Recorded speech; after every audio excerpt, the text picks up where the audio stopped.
আজকের এই ব্যানারটার দিকে দেখার জন্য একবার ব্যানারটাতে লাল অক্ষরে কি লেখা আছে, যে স্বাধীন যে বাংলাদেশ আমাদের, এই বাংলাদেশের প্রথম এবং স্বাধীন সার্বভৌম বাংলাদেশের প্রথম রাষ্ট্রপতি ছিলেন আমাদের নেতা শহীদ রাষ্ট্রপতি জিয়াউর রহমান।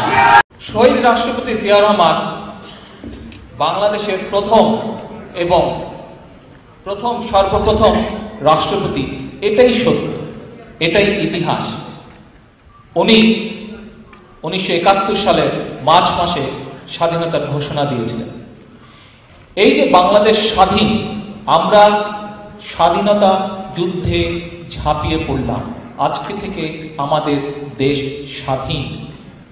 এই ঘোষণাটা দেওয়ার কথা ছিল, দেওয়ার দরকার ছিল, দেওয়া উচিত ছিল তৎকালীন যে সকল রাজনৈতিক নেতৃবৃন্দ ছিল তাদের। কিন্তু সেই সকল রাজনৈতিক নেতৃবৃন্দ, তৎকালীন রাজনৈতিক নেতৃবৃন্দ তা দিতে ব্যর্থ।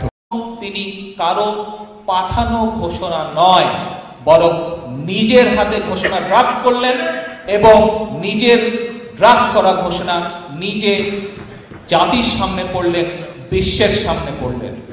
7ই মার্চ শেখ মুজিব ঘোষণা দিতই সত্যিকার ভাবে স্বাধীনতার ঘোষণা, তাহলে এই যে প্রায় 45 দিন পর 17ই এপ্রিল যে মুজিবনগর সরকার গঠিত হলো, এটি তো হওয়ার কথা ছিল 8ই মার্চ।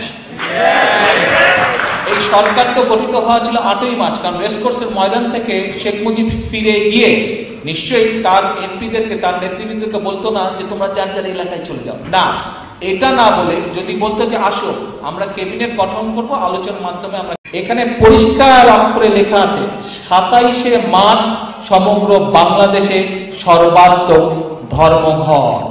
এটা কি হাস্যকর একটি ব্যাপার?